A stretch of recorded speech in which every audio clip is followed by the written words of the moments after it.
Hi bro. Bro Indian 2 cinema చూసారా? ఇండిयन 2 படம் பார்த்ததான் நல்லதா இருக்குமோ బిఫోర్ ఇంటర్ తెలుగు మే சொல்லலாமா నాకు తెలుగు వేనుమా oh shut man okay so interval తర్వాత ఏదైతే కథ ఉందో అది భారతీయుడు 2 కి మంచి భారం ఇచ్చింది కథని. ఇంటర్వెల్ కంటే ముందు ఏదైతే ఉందో కేవలం నా పడం అంటే నార్మల్ గానే అనిపించింది. కానీ శంకర్ గారు నాకు తెలిసి ఇంటర్వెల్ తర్వాత స్టోరీని ముందు పెట్టి ఇంటర్వెల్ ఆ స్టోరీ ఎట్లా పెట్టింటే కథ ఇంకోలాగా ఉండేది అనిపించింది. బట్ ఏఆర్ రెహమాన్ ని మ్యూజిక్ నుంచి తప్పించడం మంచి పని, ప్లస్ పాయింట్. ఒకవేళ ఏఆర్ రెహమాన్ గారిని పెట్టి ఉంటే మళ్ళీ మనం భారతీయుడు అన్నీ అనుకొని మ్యూజికల్ హిట్ గా అది కాదని చెప్పేసి సినిమా ఇంకా వెళ్ళిపోయేది ఎక్కడిపోయి తెలీదు.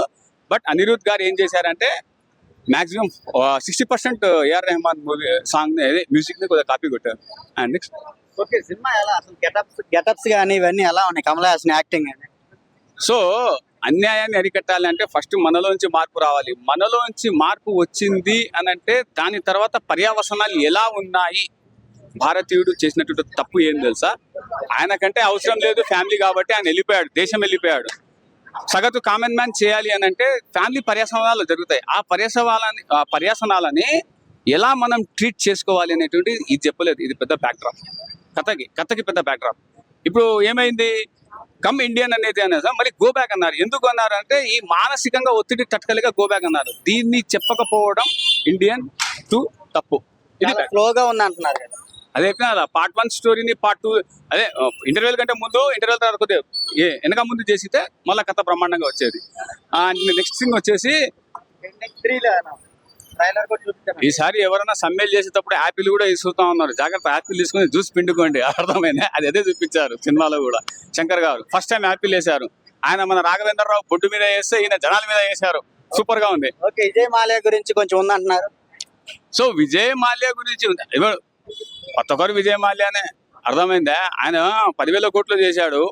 100 రూపాయలు చేసేవాడు విజయ్ మాల్యానే, 1 రూపాయి చేసేవాడు కూడా విజయ్ మాల్యానే. జస్ట్ సింపుల్ చీటింగ్ కేసు అంతే అది. ఇప్పుడు సినిమా చూసొచ్చారు కదా, ఈ కరప్షన్ చేసే వాళ్ళందరికీ ఏం వార్నింగ్ ఇస్తారు? కరప్షన్ చేసేందుకు ఏం వార్నింగ్ ఇస్తారు? కరప్షన్ రియల్ లైఫ్ లో మనం కూడా ఏదైతే పోలాం ఇవన్నీ అవసరం, అవన్నీ రియల్ లైఫ్ లో వేరే. ఇప్పుడు సరే నీ లెక్క ప్రకారం చేసుకుందాం. శంకర్ గారు రెమ్యునరేషన్ పెరిగిపోయింది, అది కరప్షనా కాదా? Correct. So reel okay. Overall గా సినిమా ఎలా అనిపించింది? రేటింగ్ ఎంత ఇస్తారు? పెద్ద డైలమాలో వాడేసిండు తెలుసా సినిమాని. పార్ట్ 3 ఎవరన్నా పార్ట్ 3కి ట్రైలర్ వదులుతారు. అండ్ ఇంకో విషయము, Senapathi is not a original character in Bharateeyudu 2. సేనాపతిని part 3లో చూపిస్తారు, అది అద్భుతంగా చూపిస్తారు. జస్ట్ సేనాపతి అనే ఒక వర్డ్ వాడారు, క్లూ వాడారు. శంకర్ పెద్ద టెలిమంత్రి. నేనేమనుకున్నా అంటే నిజంగా చెప్తా, ట్రైలర్ భారతీయుడు 2 చూసిన తర్వాత గో బ్యాక్ శంకర్ అందం అనుకున్నా నిజంగా. దాని తర్వాత ఎప్పుడైతే చూశానో నేను నో శంకర్ అగైన్ కమ్బ్యాక్ అనేటువంటిది ఉంది. సేనాపతిని జస్ట్ మీకు వాడారు. సేనాపతి ఈజ్ అ టోటల్ ఫేక్ డ్రామాటికల్లీ. అర్థమైందా? ఇది దృష్టిలో పెట్టుకుని మీరు సినిమాకి వెళ్ళండి. భారతీయ 2కి రేటింగ్ ఎంత ఇస్తారు? 5కి. నేనే డైలామాలో ఉన్నా, మళ్ళీ నీకు రేటింగ్ ఆడేస్తా ఫోన్. నువ్వు ఒకటి ఆపిల్ పండు ఇసిరే ఒకటి. అర్థమైందా?